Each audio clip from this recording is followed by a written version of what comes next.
Okay, so today we are going to be replacing the coils and the spark plugs in the 2005 Nissan Frontier.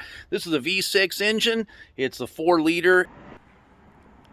So we decided to use the Micro brand coil system, which is available on Amazon. It comes with these coils. Now this is, instead of a spark plug, there's an individual coil for each cylinder, which is kind of neat. And this kit did include a set of spark plugs.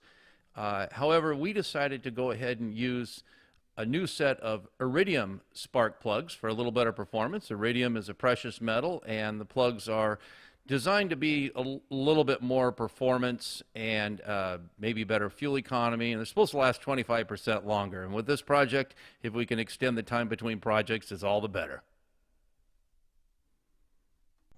First thing you want to do when we get started is to remove the battery cable.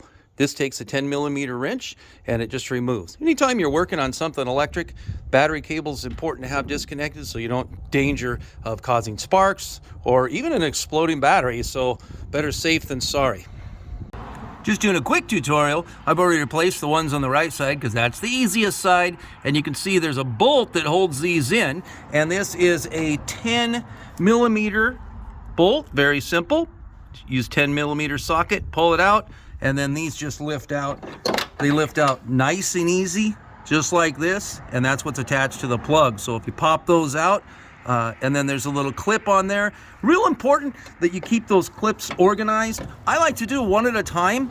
They just squeeze and pop out, replace it, and then move on to the next one, rather than trying to do a bunch at one time. If you do choose to do a bunch at one time, keep in mind that you want to label them, because if you get them mixed up, there's going to be trouble. Coming along to the other side, you'll see it's a little bit more difficult.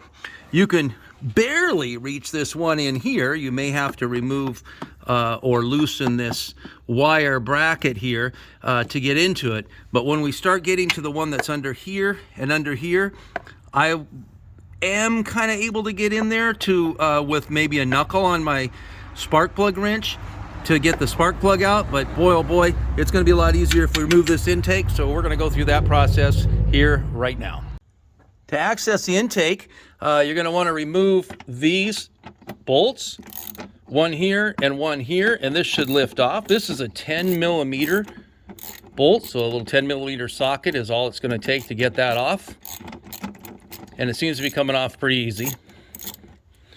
So once you get that out, this just pops up to get out. It doesn't lift real easy because if you notice, there's these little rubber nubbins on here, and then they snap on down below. So next you want to remove this canister. It also takes a 12mm wrench, and then just want to kind of move that out of the way. And now we can access all these plenum bolts. Probably the two little buggers are this one and this one. Almost impossible to get to, but not as impossible as the one in the very back. Either way, those all have to get at least loosened up. I'm going to try to loosen them and see if we can get underneath there.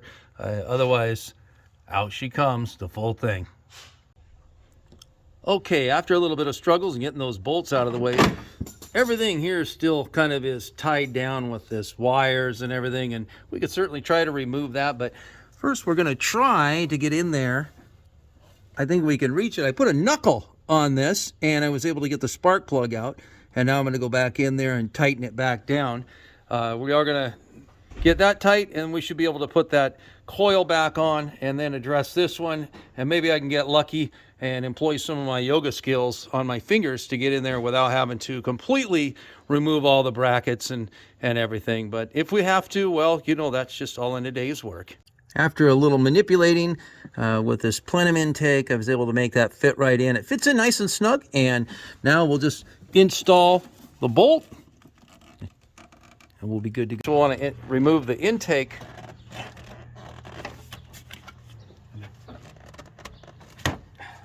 There we go. Carefully set that aside. That way we can get in here to do a little bit more work. All right, I managed to get things loosened up enough so I could still get in there. You can see that last one was a real bugger, but luckily we could access it through this hole, at least part of the way, but the coil had to come out under the bottom.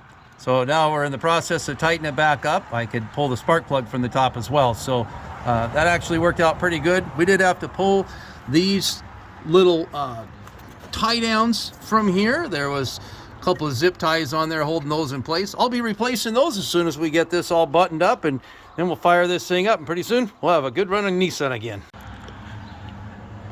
Now with all the coils and spark plugs replaced, we reassemble this backwards, and then make sure if you had to dismantle any of the tie downs, put some good zip ties down, double check everything, all the fittings, all the hoses, make sure they're reinstalled, and then this cover goes right in place. We'll bolt that down, we'll fire it up. All right, with everything all buttoned up, the battery reconnected, we're ready to give it a test start. Fire it up.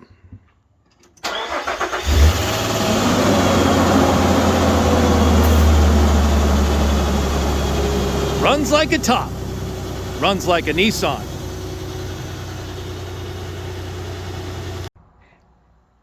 Hats off to the folks at Micro for providing a very easy to follow set of instructions and a very nice set of equipment that fit perfectly into that Nissan. Hey, if you like do-it-yourself projects for your home, your auto, or even that off-grid cabin, please consider subscribing to our channel, T & Mo Off the Grid.